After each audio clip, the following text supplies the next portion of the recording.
Namaste. Today I'm going to talk about the 10 most frequently asked questions about Tarpanam, including if I'm a woman, can I do it or not? If my parents are alive, can I do it or not? How should I do it? When should I do it? Etc. etc. So let's dive in.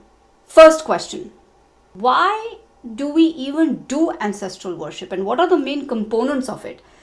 Ancestral worship is basically can be divided into two components. One is gratitude related because your ancestors, your lineage, your parents, your grandfather, your great great grandfather, your great great grandparents, both the female and the male, they contributed to your well being. They contributed in providing a nurturing and a safe environment so that today you could have a physical body that is safe. So, the ancestral worship, one portion of it is gratitude. In fact, Sage Agastya, the great Sage Agastya, which is in the lineage of our Saptarishis, has mentioned that this is one of the highest dharma of a human being, the highest duty of a human being, not just a man, of a human being. So, one portion is gratitude. The second portion is ancestral debt, which in Hindi is also called as Rinanu Bandha. And sometimes people also say Runanu Bandha, but it's Rinanu Bandha, which basically means Rin means debt, and Bandha means it's a bandhan, it's a bond. So it's a bond of debt, which also can in simple terms be called as karmic debt. So there are certain things that our ancestors have done, which may not be a very positive thing. Choices have consequences. Hence, that particular curse, so to say, or those negative choices, those consequences get passed on from generation to generation. So the second part of the worship is penance, is to clean up that debt, is to pay off that debt. Now, if you believe in rebirth, you will also know that it could be that 4-5 generations ago, it was you who had taken birth as your great great great great grandmother or grandfather, and maybe there were certain choices that were made that were not very healthy, and they were now, in order to face the consequences, you will be born again into the same lineage, into the same family as part of that karmic debt, that bondage. It's not just always negative, it's also about that you have served someone and someone will now serve you in the same lineage. So there are two sections to it. Like I said, there's the positive part, the gratitude part, where you're thanking your ancestors, your lineage. And the second portion is about cleaning the ancestral debt. Now let's understand what are the symptoms of having this ancestral debt, this karmic debt, this Rinanu Bandha. Well, the symptoms would be that you will see something that's a very persistent problem. If there are finances that are getting affected, it will be persistently a problem. No matter how much effort you put in, you could be doing multiple businesses, multiple jobs, yet there'll be financial issues.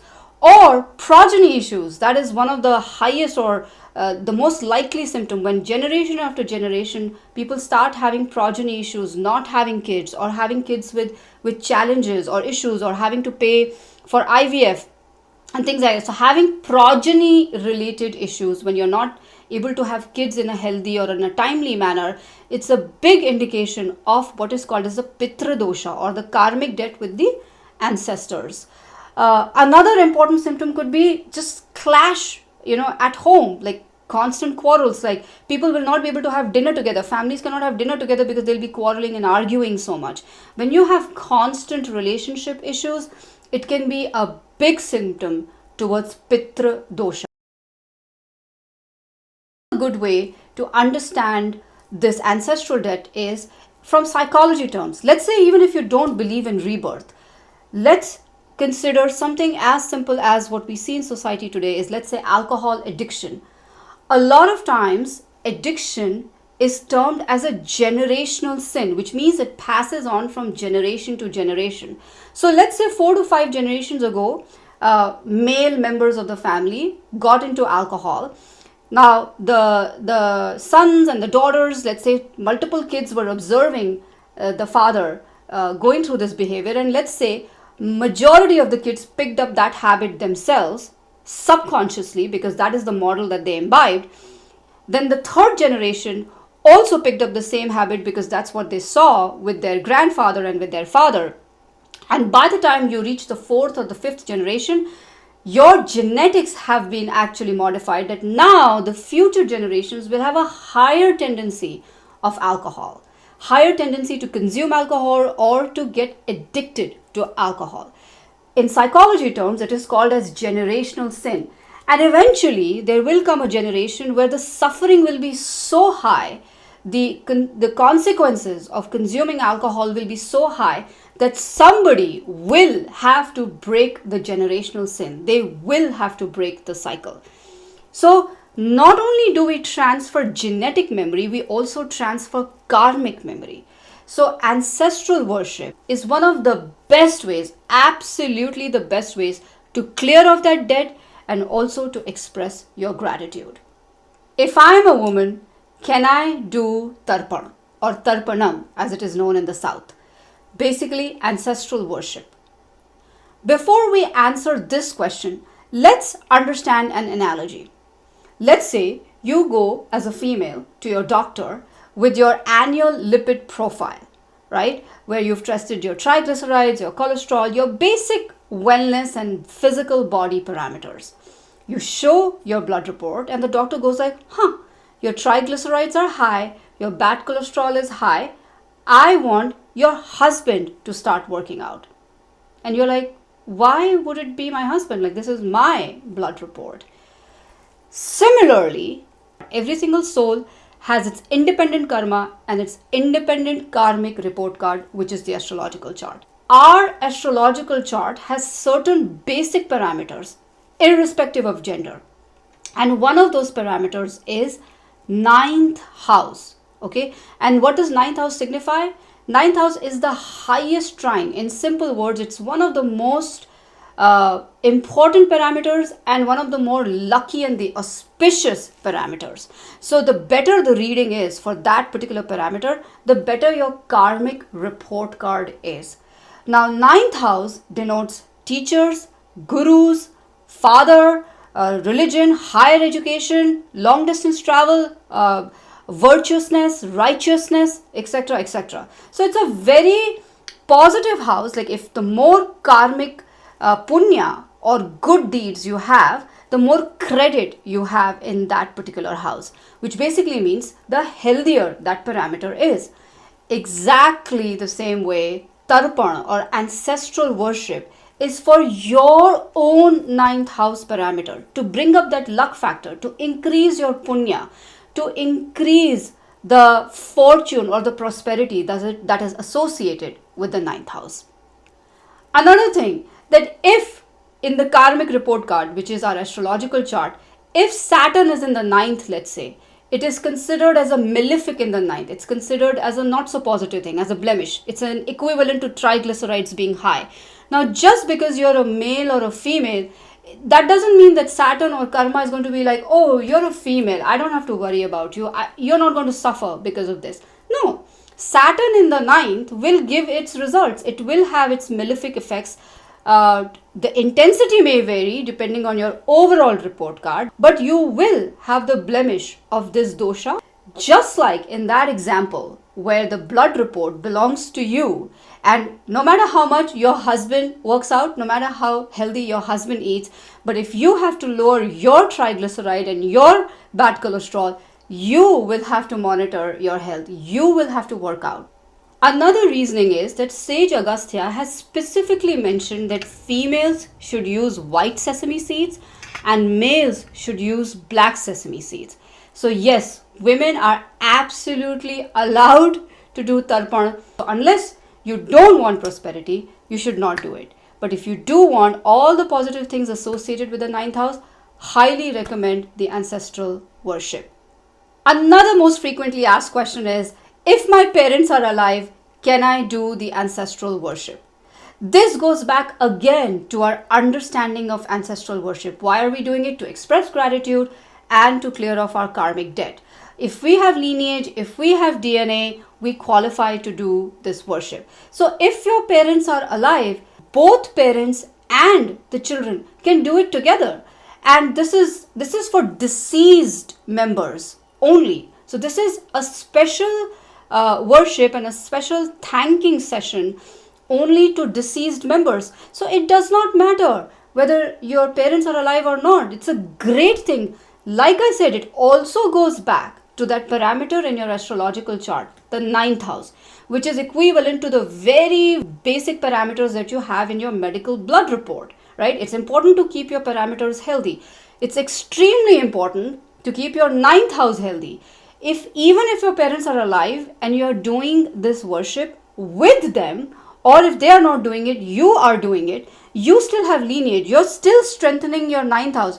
If anything, you're actually strengthening your relationship with your parents, because you're putting more and more positive karma, more and more deposit. It's a positive deposit of punya when you do ancestral worship.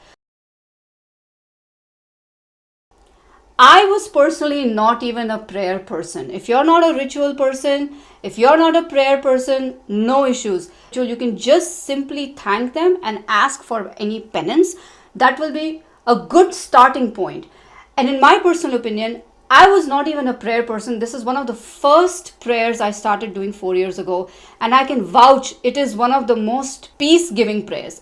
You feel so light, so nice. You will start seeing positive effects gradually. Sometimes you can start seeing it instantly because you feel so nice and so good from inside. And one of the reasons is not just because you're praying for your lineage or your ancestors. You can also pray for those who are not in your direct genetic line, not just your pitrus, but what's called as karunya tarpan, or compassion worship. So you're worshipping for people who may have died due to murder. You're worshipping for people who may have died due to suicide. They are not connected to you. Maybe you've, let's say 9/11 victims. I always pray for 9/11 victims, for their salvation, their evolution in spiritual journey. You're wishing them well. It gives you immense peace. I cannot express this enough. I cannot recommend this prayer enough. It is one of the first prayers I had started doing, and it was totally worth it. Will never stop doing it.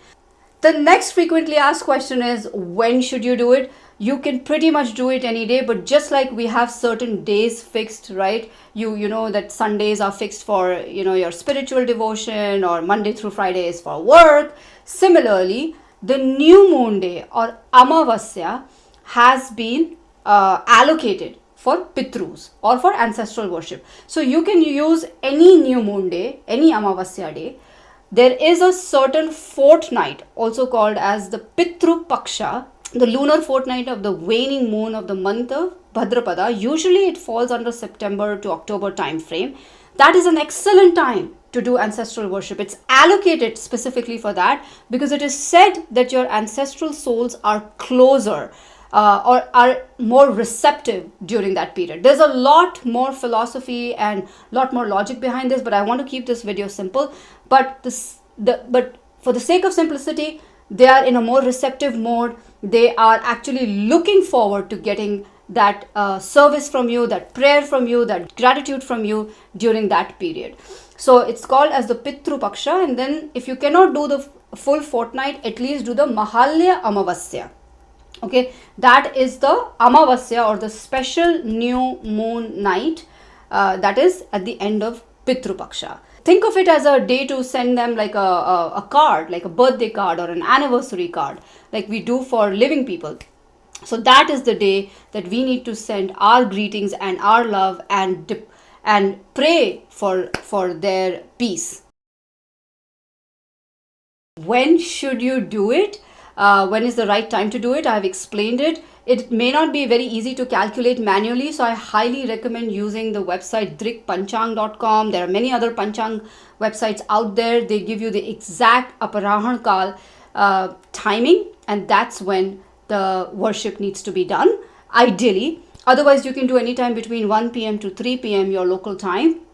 But how it is calculated is that the entire tithi, not the day, the tithi is calculated. It's divided into 5 parts, and the 4th part of that tithi is Aparahan Kal, and that's when Tarpan should be done.